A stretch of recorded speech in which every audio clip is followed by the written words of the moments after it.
Hello, hello, welcome back to another section of A Life Full of Holes, a novel by Drispen Ahmed Charhadi, recorded and translated by Paul Bowles. Glad to be back with this one. I think that we might be able to make it through 2 whole chapters in this recording. We're gonna be ambitious, see how we do. But yeah, I hope you guys are having a good week. If you're enjoying this so far, make sure you give me a thumb and subscribe so you catch the rest. We are on chapter 4, page 57, and let's go ahead, jump right in. The oven. 2 years later, I was still a shepherd, but I was working for my mother's husband and sleeping in his house. There was a boy named Ranra who worked with me, watching the cows and sheep and goats. One day, Ranra told me, "My friend, I'm going into the city and look for work." "This is no work." "Where are you going to work?" I asked him. "I'm going to try and find some man with an oven who will let me carry the bread for him."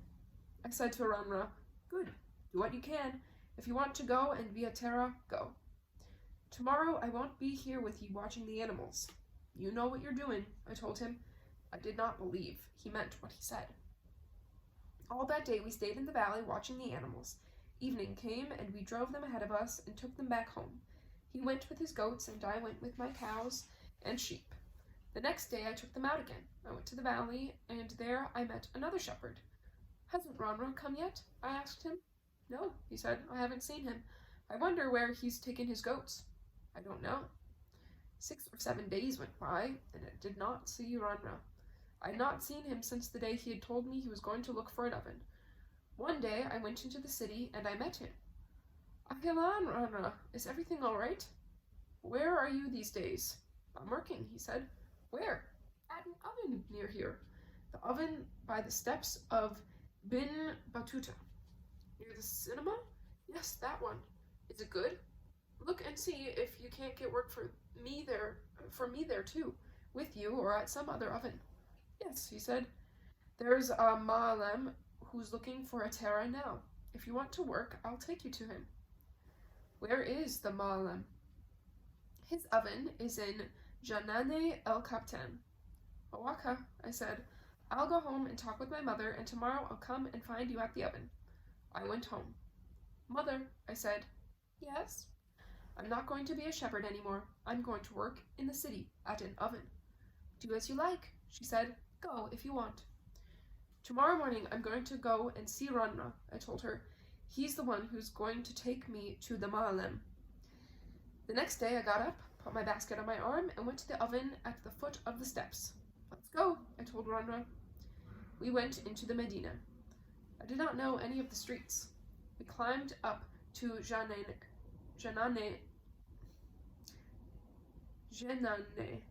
El Kaptan. Try to get that one better. And Ranra took me to a man named Ma'alem Mohammed. "Ma'alem Mohammed, here's the Terra I told you I was going to bring you." "Come in, my son, come in," he said. "Hang your basket up on that nail." There was already a Terra named Abdeslam working there, but the Ma'alem needed an extra one because so many people brought him bread to bake for them. I hung up my basket. The Ma'alem told Ranra, "Go now. If Ahmed doesn't know the way, you can come by for him this evening after work." Ranra went back to his work, and I stayed sitting in the oven. Soon a woman came by and stuck her head inside. "My bread is ready to be baked," she said. "I need a boy to come and get it." "Go with her," the Ma'alem told me. I went with the woman to her house, got the bread, and carried it to the oven on my head. When it was baked, I took it back to her, and she gave me a quarter of a loaf. Each woman gives something when the Terra takes her back the bread. Some give a quarter of a loaf, and some give a half. The first day I did not get very much, 3 pieces of bread, no more. I put them into my basket, and at sunset, Ranra came to get me. We went home. "Ah, Olidi, so this is the work you're doing," said my mother. "No money, only a few little pieces of bread." "Just let me learn," I told her. "When I'm bigger, I'll know all about how to bake bread, and I'll have my own oven. I'll be a Ma'alem and everything." "Whatever you like," said my mother. I went to sleep. In the morning I got up and went to Ranra's house, and we walked together to the Medina. I went up to my oven in Janane el-Kaptan, and he went to his oven by the steps of Ibn Battuta. And a woman who made bread to sell in the street came to the oven and said to the Malam, I need a boy to bring my bread from the house. When it's baked, he must carry it down to the bread market in the Sakaya. I thought the Malam would tell Abdeslam to go, but he asked me, Can you do it? Yes, I told him. I thought it would be like carrying any other bread. Good, he said. Take these 3 boards and go with her. I took the boards and put them on my head. Each one was as big as a door, and could hold 35 loaves of bread before it was baked. And I went to the woman's house. I put the boards down outside the door and stood there. She came and got them one by one and put the loaves of bread on them.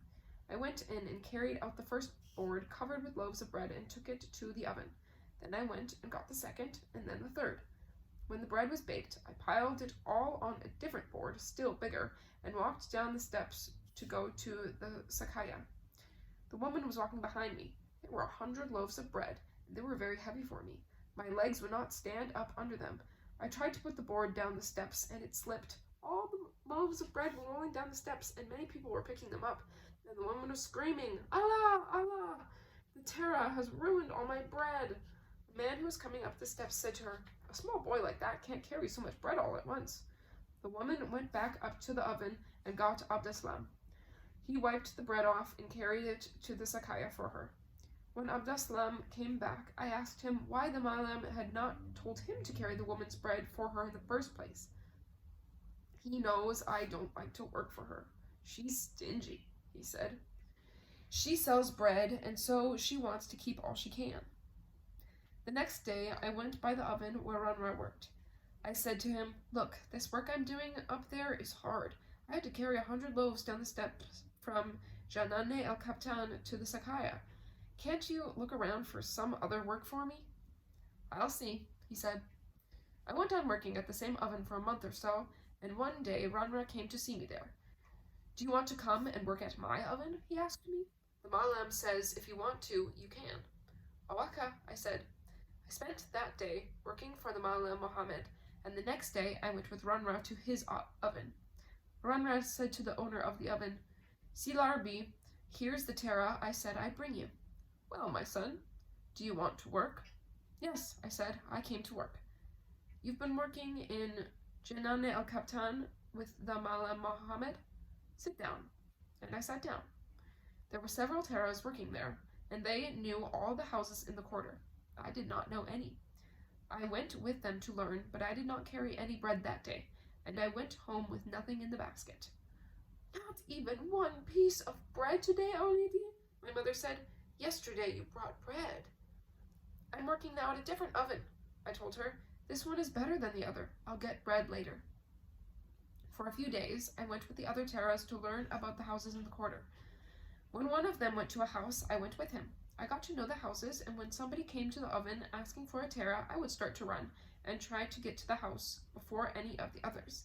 The first one who got to the door took the bread and carried it up to the oven. I needed the bread for my mother, and more than that, I did not want to be beaten by the Malam. Each terra had to have at least 10 pieces of bread by the time the Malam went home at night.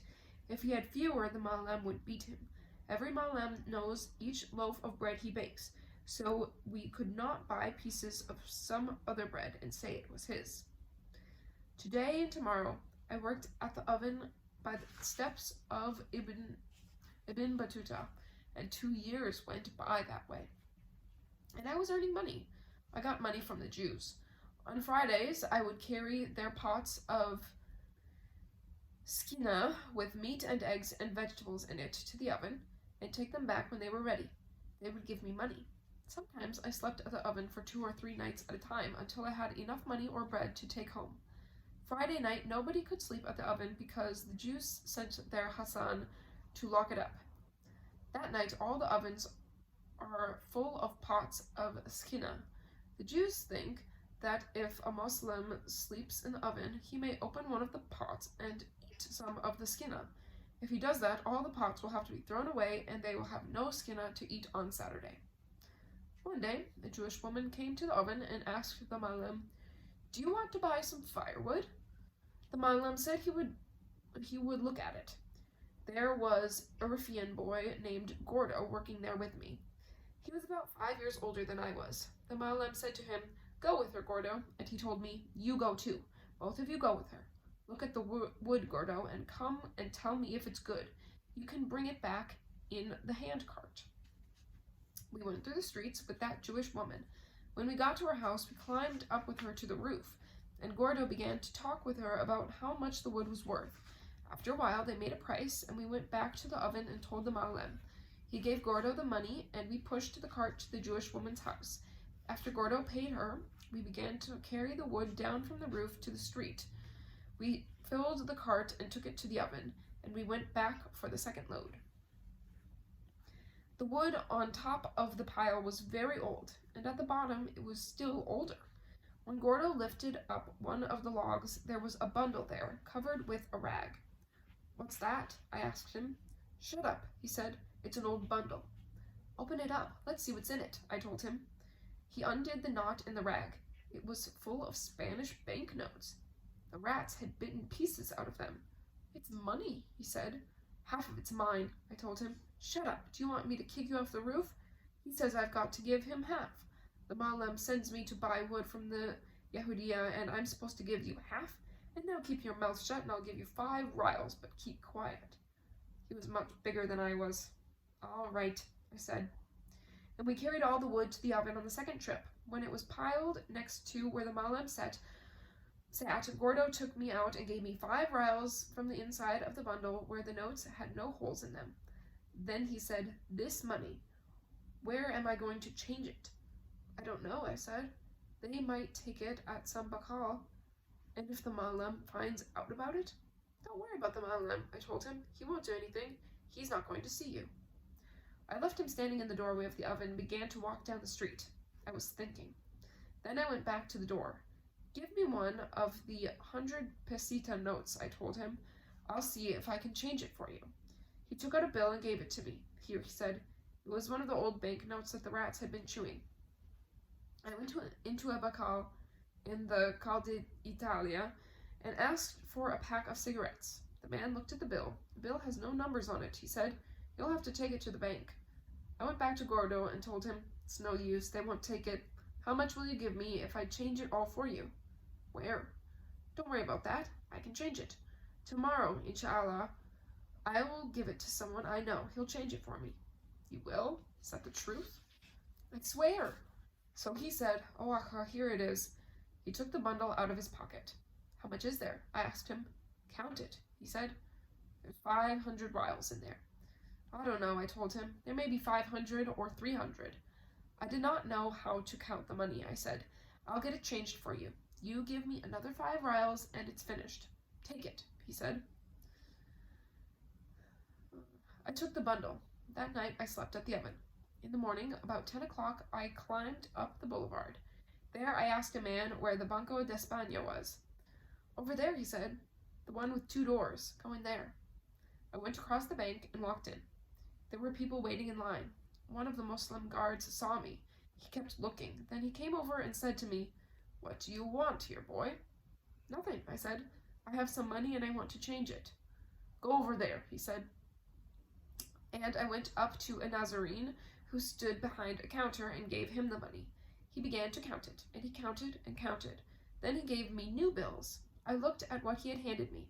It was only a little, and I had given him a big handful.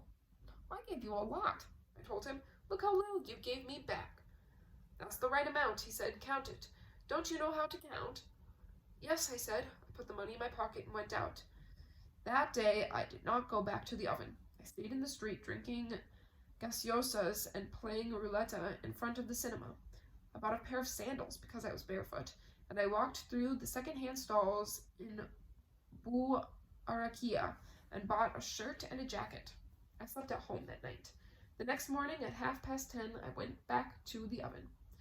When I went in, the Malem said, "Where have you been?" "Malem," I said, "yesterday they took me to the police station and I stayed there all night." What for?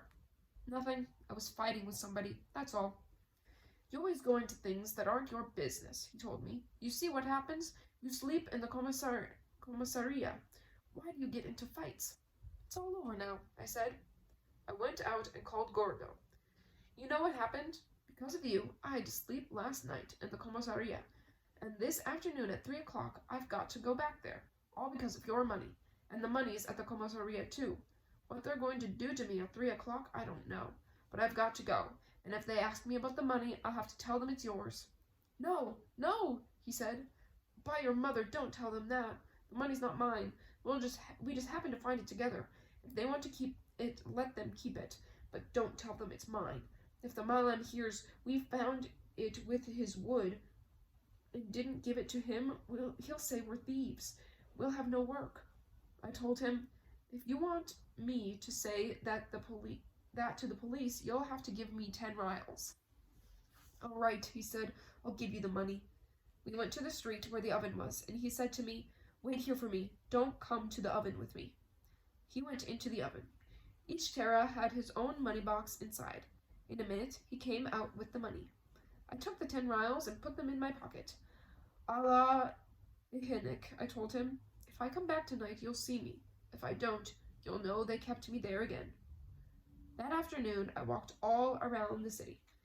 After a while, I got tired and said to myself, this is the time to look for a woman. Everybody says it's good. Now I've got the money, I can try it. I can take one and see what it's like. I was in the Derb al-Oed. There were houses in that quarter, with Spanish women.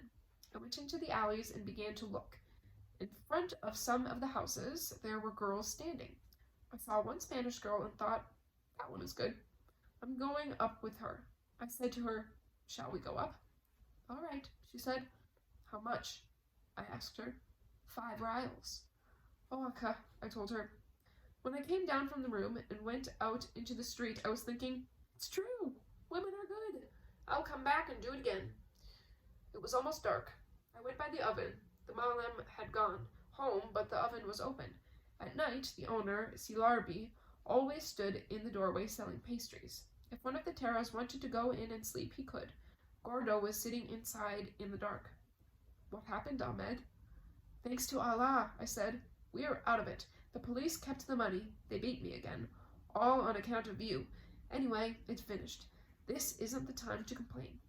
You're right, he said. Let the money go. We can't do anything about it.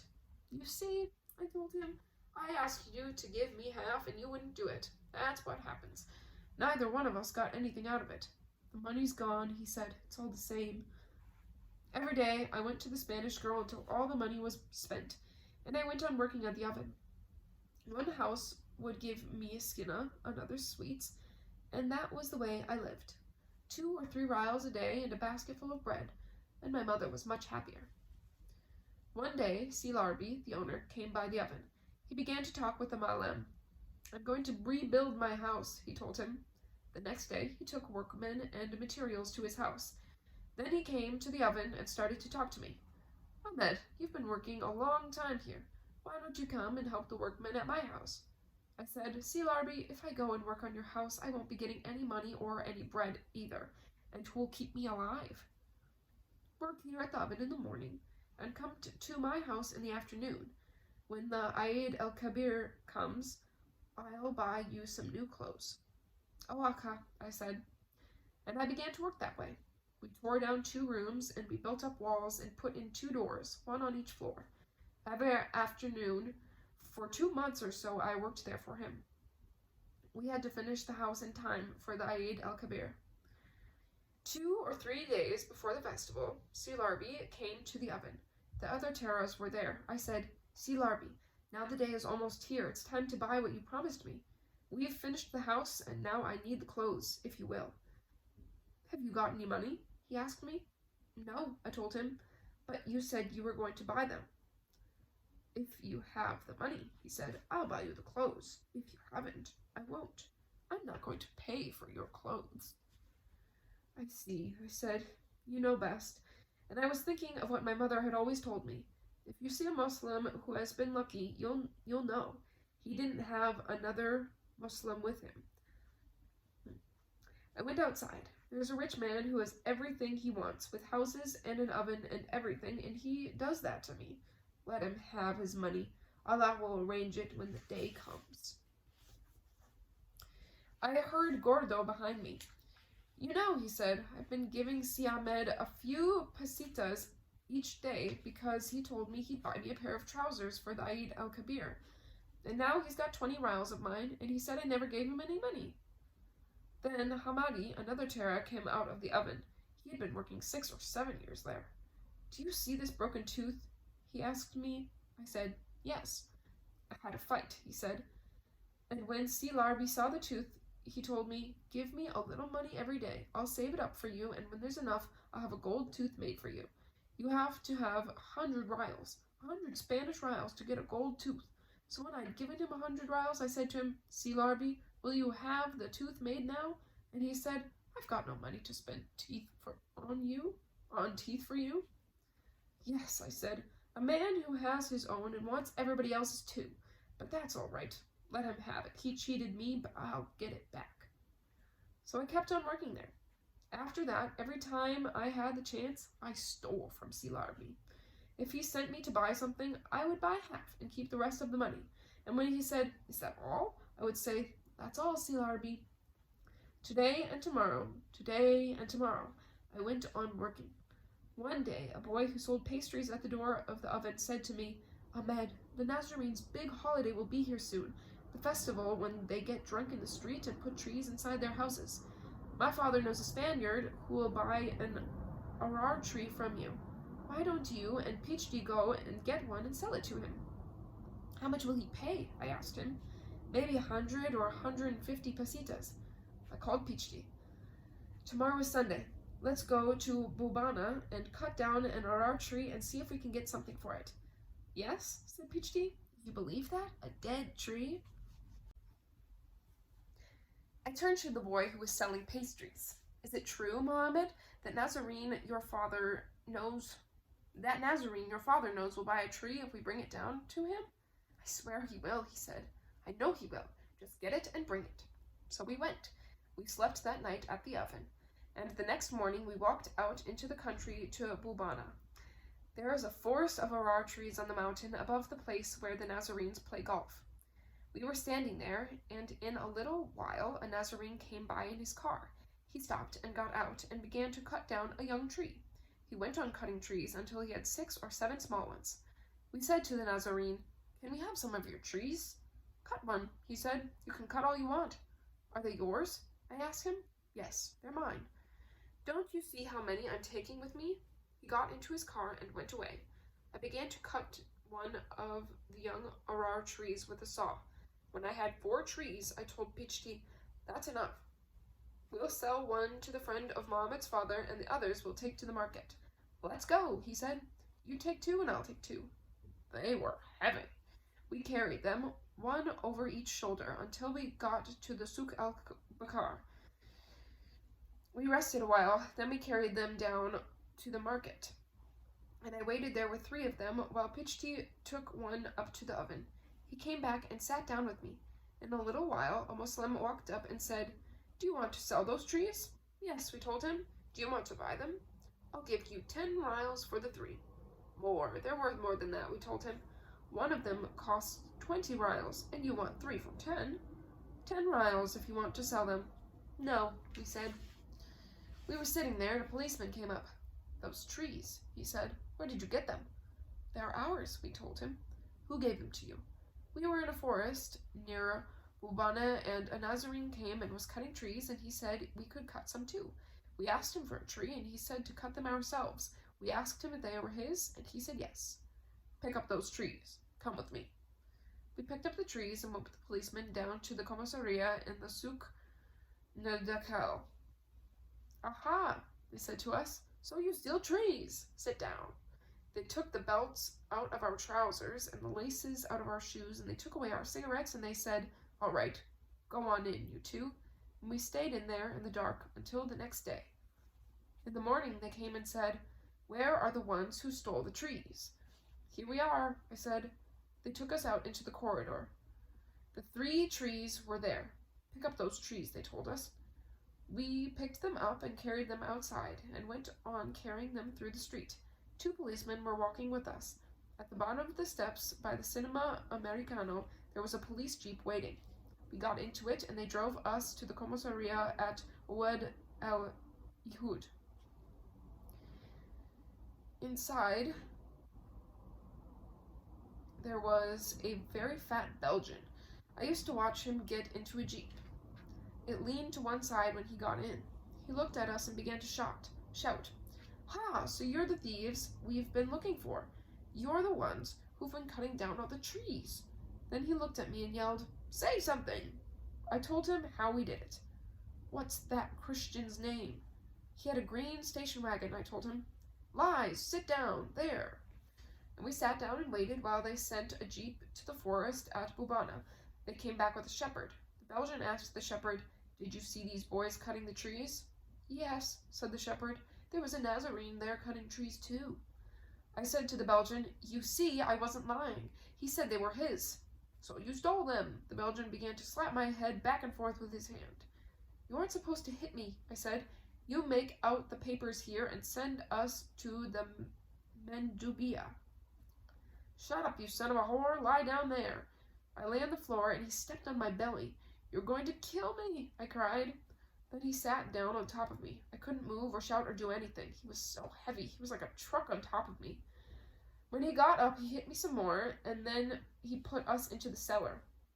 The next day, they wrote out the papers and took us to the Mendubia, to Monsieur Beaupin's office.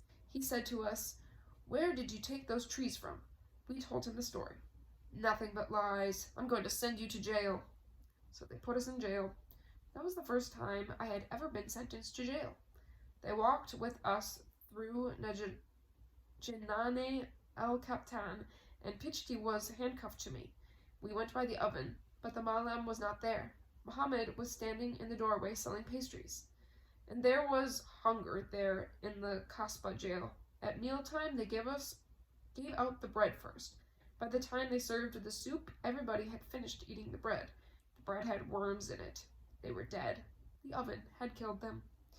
When I did not go home for several nights, my mother went to the oven. The Malam told her I was in the Kasbah jail. Then every day she brought me food. I was talking to Pichti. "You know," I said, "my mother's bringing me food now. If you want to eat it with me, you'll have to pay me a rial a day." "But I haven't got any money here," he said. "When we get out, you can give it to me." "Balaka," and we began to eat the food together.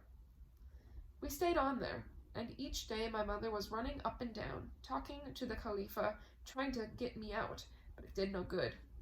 One day, Silarbi went to the Mendubia. "These 2 boys work for me," he said, "and I'll be responsible for them." They let us out. We worked 4 or 5 days there at the oven. Then they called us to the Mendubia. There they said, "You stole those trees?" We started to tell them about it, but they only told us, "Get out of here, don't do it again. You should have 10 days in jail, but this time you can go." So we went back to the oven. Now that I had been in prison, the Malam did not like me. He shouted at me and blamed me for everything, and each time I would steal 2 or 3 pesetas from him. One day he took a broom and began to beat me with it. I said to him, "Look, if you don't want me to work for you, say so and I'll go and work somewhere else." "No, you'll stay and work here whether you like it or not," he said.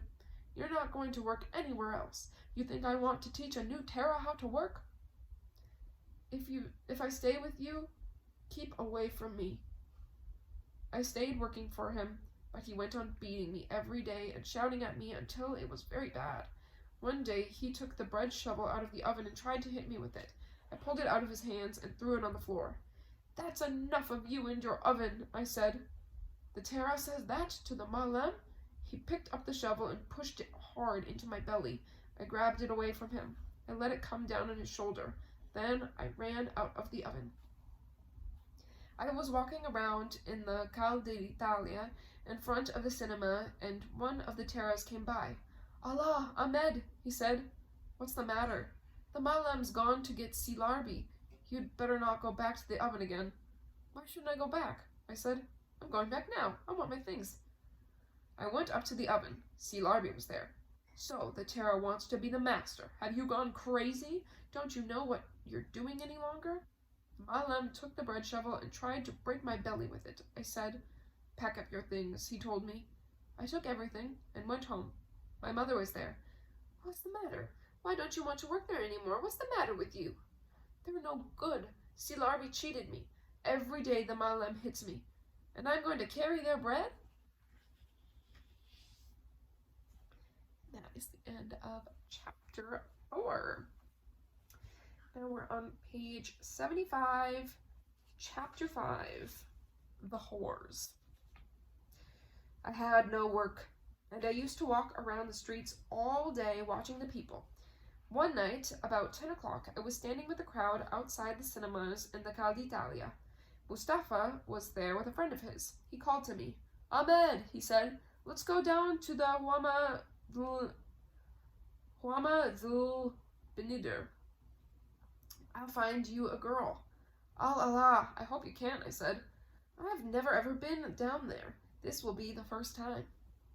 The three of us, Mustafa, Mohammed, and I, walked down to the Huama Dhul Benider and began to look in the doorways of the different whorehouses. Then we went into one of the houses and sat down in the courtyard. Mustafa called to the padrona, bring me a bottle of lemon soda. A girl brought it to him. What are you going to drink, Ahmed? He asked me. I'll have a lemon soda, I told him, and Mohammed asked for a lemon soda too. And while we were drinking, a girl came over to the table. Mustafa, she said, you're drinking a lemon soda, and I'm not drinking anything. You're drinking alone. Shame on you. If you want to drink something, drink, he told her. Then she called out, bring me a lemon soda. Mustafa's paying for it. The padrona brought another lemon soda for her. I was just looking at the girls. They were sitting in 2 rows, all dressed in fine caftans. This is something new, I thought. A little while, Mustafa turned to me. Which one do you like? He asked me. That one in the middle. The light-haired one, I told him. That one? Yes? Yes. And how much are you going to pay her? I've got 10 rials on me. I can pay her. I'll talk to her for you. Good, that's the one I want. And you've never been here before? That's right. Tonight with you is the first time. Don't you ever go with women at all? I had a Spanish girl in the Huama del Ued, I told him. But that's all I've had up until now. All right, don't talk about it here. I'm going to speak with her. And Mustafa and Mohammed got up and began to walk around the room and joke with the girls. Finally, Mustafa went over to the light-haired girl and said, get up. Go and talk to that boy over there. You're sitting alone. She got up and came over to me. Brother, she said, aren't we going to have a drink inside or anything? Look at your friends. Each one has a girl to talk to, and you are all alone. How much does it cost to have a drink in the other room? 6 rials. I have 10, I said. I'll give them to you. We'll have a drink in the other room, and then go to bed, and that will be it. Wait, she said. I'm going to talk to Mustafa. Mustafa, she said, this boy here has only 10 rials. He needs more money for a drink. Mustafa said, that's all right, I'll pay for him, whatever he needs. We went into the other room, the 3 of us, and sat down at a table, and the 3 girls sat on the other side of it. Each one had his friend sitting across from him. They were all drinking wine, and the girl with me drank it too. Mustafa wanted to give me some, but I said, no, I have enough with the soda. We sat there for half an hour, and then the padrona came to take away the glasses. That's enough, she said. We all got up, and each one went to a different room with his girl and got into bed with her. Afterwards, we went out to Mustafa's cafe and sat down with him. Was Kemu good? He said. Did you like her? Yes, very good, I told him. She was wonderful. Well, it's up to you. Be careful. Look out for her. She was broken in by a dog. She's the blonde who used to work for a woman who lived in the boulevard. The woman's husband had a big dog, and when the woman and her husband went away, they left the dog for her to take care of, and she took down her clothes and made the dog come and do it to her. And she was a virgin, too. That dog was her first lover. You'd better be careful of her. I don't know, I said. That's her business. If she likes to do that, I don't care. With me, she only wanted a lot of money. When I have money, I'll go and see her. I did not say any more then, and when I was walking around the town, I always had to go by and see Camus. I began to stay all night with her. When she saw that I was bringing her a lot of money, she said, "Now you're not living any more at your mother's house. Why don't you just move into the whorehouse? You can live here in this room with me. I'll talk to the padrona. It will be all right." "One day I have money, and another day I don't," I told her, "and afterward the padrona is going to make trouble for me." "You don't understand," she said. "When you have money, you give it to me, and when you don't, you come and sleep and eat and drink with me." "All right," I said, "I'll do it." And then I was always looking for money to take to her, wherever I could find it, working or borrowing or stealing, anything to have money in my pocket to give her. When I had enough, I would go and stay with her 3 or 4 days at a time and never go out of the room at all. Then I would go out again and look for more money, and stay looking for it as many days as it took me to find it. Sometimes I found no work, and when I would go back without any money, she would have an angry face and would not talk to me. "Ah," I said to myself, "what a race of creatures women are. See how they act when a man has money, and how different they are when he has none. They think only about what they want and how they're going to get it. It's hard to believe anybody could be like that. The first day we arranged everything, and now see how it is. This isn't the way we planned it. I'm going to get out. I'm going to pack up and go and not come back." I put my things together and went out of the whorehouse to Mustafa's cafe. "What's the matter?" he asked me. "Have you fought with her or what?" I told him how it was, and how much money I had to take her each time. "No matter how much you take a whore, she'll never say it's enough," I told him. "Money is all they think about. Be careful of Camus. You're not going back to her." "That's right. But be sure you don't then, even once. If you do, anything can happen to you." "I'll go to the Huma del Benider," I said, "but not to that house." "It's your business," he said, "but if you leave her at all, don't ever go back." A long time went by, and I did not go back. One day I met a boy named Tsetsa, who worked at the sawmill in Bukashkash, where they made crates. "Brother," I said to him, "is there any work there at the sawmill? I'm not doing anything now." "Yes, there's work there," he said, "but it's piecework. They pay you by the crate." "Doesn't matter, any kind of work at all." "Come by tomorrow," he told me, "but bring your own hammer with you. The workmen have stolen all the hammers that belong to the owner, and there aren't any left." "Awaka." That afternoon I went to the cafe and borrowed Mustafa's hammer. I slept there in the cafe that night, and the next morning I went to the sawmill. Tsetsa took me into an office to see a Nazarene. "Here's the man who wants to make crates by the piece," he told me. The Nazarene said, "The wood and everything he needs is there. All he has to do is work like the others. Take him inside and show him around and leave him by himself. If he wants to work, he will." Tsetsa took me inside. There are nails, and there's the wood. And I began to do that work. A month or so I had been working there. I was earning money and wearing good clothes, and I began to go down now and then to the Huma del Benider, just walking from one house to the next, talking to the girls, nothing more. Then I found one girl I liked more than the others. One day Mustafa came into the whorehouse where I was sitting talking to Makraya. That was her name. "What are you doing here?" he asked me. "Nothing, just sitting." "I thought you weren't coming back here." "Why not?" I said. "This isn't the same house, and I haven't done anything with any of them. I'm not stealing now or doing anything bad." "Do as you like. You said you weren't going to come back. If you have any brains, you won't keep coming here. This isn't the right place for you now. You're too young." "I don't know. Do as you please. I'm telling you this, but do what you want." "I'm not a boy anymore," I told him. "If I feel like coming, I'll come. It doesn't do any harm. I don't get into fights or anything. This is a whorehouse, and it's open for anybody who wants to come in." "As you like," he said. "It's up to you." He went out. I stayed there. After a while, I said to Makraya, "Now I have to go." "You've got to go? Will you come tomorrow?" "Yes. I don't know. Maybe I'll come. Maybe I won't." "If you want to come," she said, "tomorrow's Sunday. Come early in the morning and we'll go to the beach and stay all day and come back late in the afternoon. Yes, but I'm broke. I haven't got a franc. Just come, she said. Don't think about money. All right, I said.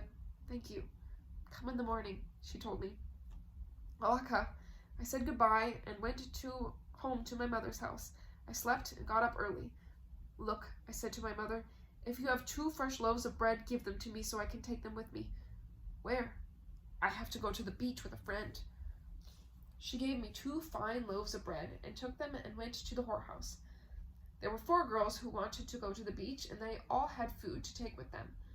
We went down the stairs to the tannery where the taxi stand is and got into a taxi. Then we drove out along the beach all the way to the Villa Harris. Excuse me. We took everything out of the taxi and walked across to the beach. Near the water, we stuck canes into the sand and hung the girls' hikes across them and made a tent. We set all the food inside the tent, and the girls began to undress. They had put on their bathing suits at the whorehouse. When they had taken their clothes off, they went into the water. Aren't you going to swim? They asked me. No, I said, I'm not going to. I sat with their clothes, and they swam for a long time. Then they ran up and down the beach and played. Later, they came back to the tent. We're hungry. Good, I said, let's eat. We took out the food. One had brought fish, one had brought potatoes, another had some meat with her. What did you bring? They asked me. I just brought bread. That's all I had. All right, let's eat now, they said. So we ate. We sat there all afternoon. Then we picked up our things and walked to the bus stop on the road. The bus came, we got in, and we rode back to town. When we got to the Souk el-Bera, I said goodbye to them and went home. I went on working at the sawmill, working, until one day one of the men there cut his hand on the circular saw. The Nazarene came to me. Ahmed, he said, you work at the saw now with the Malem until the other one comes back from the hospital. Alaka, and I began to work at the saw with the Malem. The saw was in the middle between us. The Malem was on one side of it, pushing planks toward me. After they were cut through, I pulled them out and stacked them. The first week went by, and I did not go to the Huma dul Benider, and the second week I did not go either. The third week, I went back. When I went into the horror house, they all began to talk. How are you? How's everything? You haven't been here for a month. I haven't been feeling well, I told them. We're going to have supper now. Don't you want to eat with us? No, not now. You eat and I'll watch. They brought the table and uncovered the dishes. Come on, they said, eat with us. No, I can't. I've already eaten at home. Eat with good health. Do as you like, they said. The food is here in front of you. If you want to eat, eat. If you don't, you know best. That's right. And so they ate, and I watched them. You know me, I said. If I'm hungry, I eat. They went on eating. When they were nearly finished, a girl walked into the courtyard. Shoot, I lost my place. Walked into the courtyard from the street. It was Camus, the light-haired one I had lived with before. She looked at me when she came in. I turned my head the other way. She came over and sat down on the mattress with the others and began to talk. She did not look at me again. Aren't you going to the cinema tonight? She asked one of the girls. Yes, I'm going. And you? Are you going, Macriah? She said. If my friend Ahmed will take me, she told her. Yes, I said. The cinema. All right, if you want to go, I'll pay for you. It's 9 o'clock. I'll go out and get the tickets now, and at 10 we'll go. I got up. Good. I went to the theater and bought 2 tickets and took them back to the whorehouse. When I got there, Camus had gone out, and so I asked Macriah, Camus not going with us, is she? Yes, she is. If she's going, I'm not going. What difference does it make if she goes? You don't have to talk to her. That's all. You're with us, not with her. If you like, I said. We sat talking in the courtyard until 10. Then I got up. Let's go now. Camus was at the door with the others. When the film was over, we were standing in front of the theater. I've got to go home, I said. And I go up that way. You'll be going down there. That's your street. But come by and see us someday, said Macriah. Inshallah, someday I'll come. And a few days went by until Saturday came again.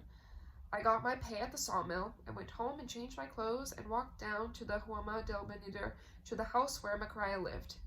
Salam alaikum, I said to the girls. Ah, Ahmed, how are you? We haven't seen you. You come by once a month, about like the moon. It had not even been a week, but whores always talk like that. Life isn't made that way, I said. There isn't enough time to come here every day. Are you getting supper ready? Ah, tonight you feel like having some supper, do you? That's right, tonight I'm hungry. I forgot that I was not going to eat their food. We're getting it ready, said Macria. Good. I went out to a store in the street and bought half a kilo of bananas. When I went back into the whorehouse, I said, Is supper ready? Yes, they said, almost, and it was not ready. We sat there talking for a long time. Then the padrona came in and said, If you want to eat, get up. The food is on the table. We went into the other room and sat down on the mattresses and began to eat. We were talking and laughing. I had put food into my mouth and swallowed it maybe 5 or 6 times when I began to feel something inside my belly moving and pushing. Then it felt as if my guts were cutting each other in pieces. What's the matter with me, I thought. No food has ever done this in my belly before. Eat, Ahmed, said one of the girls. No, I said, that's enough. Then I turned to Macria. Can you look and see if you've got some bicarbonate? Yes, they said. Give him some bicarbonate, Macria. Have you got any? Wait, she said. I'll go out and buy some at the bacal. Those were the last words I heard.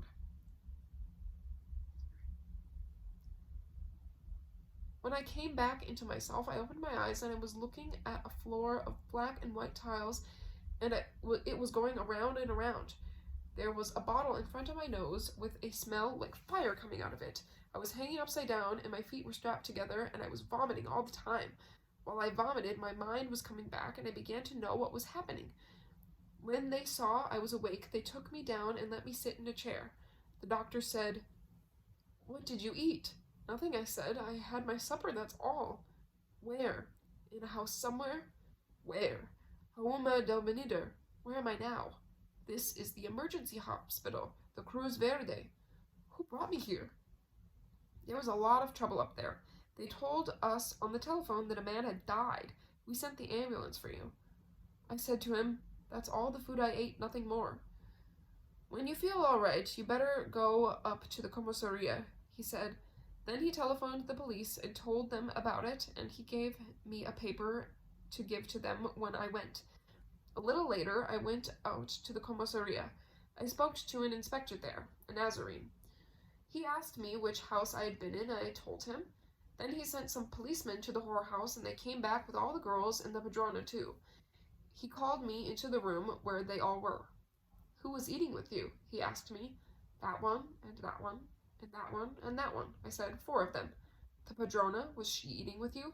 No. And this one, and these? No, only the 4, and I was the 5th. The inspector went to one of the girls who had eaten with me. He drew back his hand and hit her hard. She fell against the wall. What did you eat for supper? He said. We just ate kifta with eggs and fried fish, said the girl. Is that what you ate? He asked me. Yes.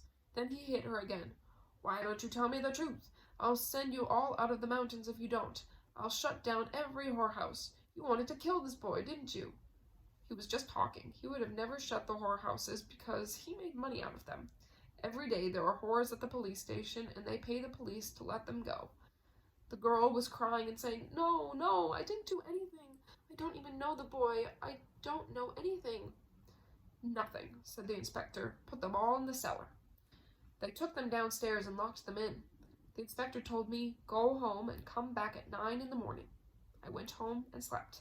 The next morning I went back to the comisaria. When I got there, a different Nazarene was in command. He had his men bring the girls upstairs. What were you doing with these whores? He said to me. Nothing at all, I told him.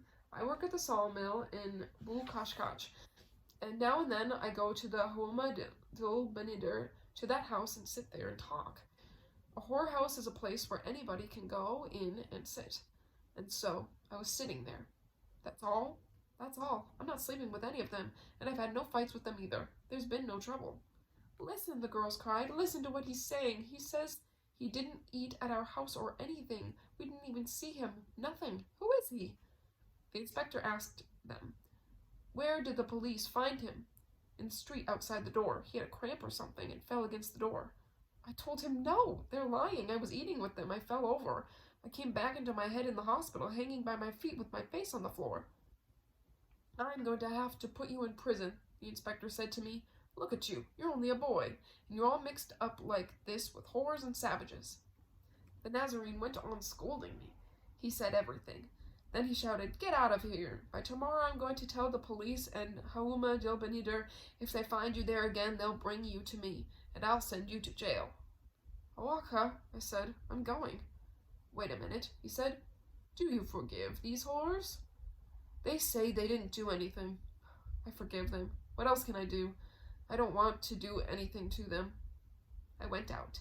I was thinking how the one who had made the poison for me had not even been in the commissariat, but the other girls and the padrona had helped her. Whores always protect each other. Now I see what the Huma Dulbenider is like, I thought, and what happens in it. Why do I go there? I decided not to go back. I thought, I'll look for a girl in the street, or some woman, and then I thought about how I would get married or live with her or take her to a room or somewhere. And when I went around with this idea in my head for 4 or 5 months, and all the time I did not go back to the whores, I was busy working at the sawmill. One day the saw cut my hand. I waited for the next 3 days to get permission to go to the doctor. My hand swelled up. Then I went myself to the Spaniard who ran the sawmill and said, "Look, 3 days ago I hurt my hand and now it's swollen, and you won't give me a paper to go to the doctor, and I can't work or anything." "No," he said. "I hired you as a piece worker, and they're not insured like the others." "But the man who was working at the saw before me was insured," I said. "I wasn't doing piecework when I got hurt. I was working at the saw." "There's nothing more to say. That's the way it is." He went back into his office and shut the door. I said to myself, I can never get anywhere talking with this Nazarene. There was a big bar of wood standing against the wall by the door. I'll get him with that, I thought. I'll take it and wait outside his door. If he doesn't give me the paper for the hospital, I'll take care of him. And later I went and stood by the door with a piece of wood in my hand, and when he opened the door, he saw me, and he called inside to a boy named Aziz. "Give him a paper, Aziz," he said, "so he can go to the doctor. That hand of his is bad. It's all puffed up." Then he called to me, "Come in. Entra." "Aquí estoy," I said. He handed me a paper, and I went to see the doctor. The doctor bandaged my hand. For 3 weeks I was going to his office. Then he gave me another piece of paper and told me, "You're all right now. Take this paper to where you work." I went back to the sawmill and told the Spaniard, "Now I'm cured. I've come back to work." "There's nothing for you to do now," he said. "You've got somebody else doing your work." So I had no work. Today and tomorrow, without work. Today and tomorrow, looking everywhere for something to do. My mother's husband would say to me, "Here you are again, lying around, not working." "Lying around?" I said. "That's right. Do you want me to go and steal something so I can go to jail? Would you like that?" He did not care where I was so long as I was not in his house. I thought to myself, I'm going to get out of here. I'm going down to Mustafa's cafe and live there. And I went and began to stay there in the cafe. I had no food and no money, and the poison was still in my stomach, so I did not feel like eating. Once in a while, Mustafa would give me 10 rials or sometimes 20. My mother's husband had a son who was always going to school. One day I met him in the street. We were talking, and he told me there was a new sawmill behind the Charf where the railroad crosses the river on a bridge. I kept thinking about the new sawmill. I wanted to see it. And one morning I walked out there. I was happy when I got back because they told me I could work for them. I did not want to sleep any longer on the floor at Mustafa's cafe, but I lived another few months there. Then I had enough money to take a room for myself. I moved out of the cafe and rented a mahal in the Janane El Capitan. And that's the end of chapter 5. So we'll stop there, picking up on page 89 next time. I hope you enjoyed this section. Gosh, he really has some poor luck a lot of this time. But he is persevering, which is like, that's pretty cool. So yeah, we'll catch up with you next time. Hope you enjoyed. Bye.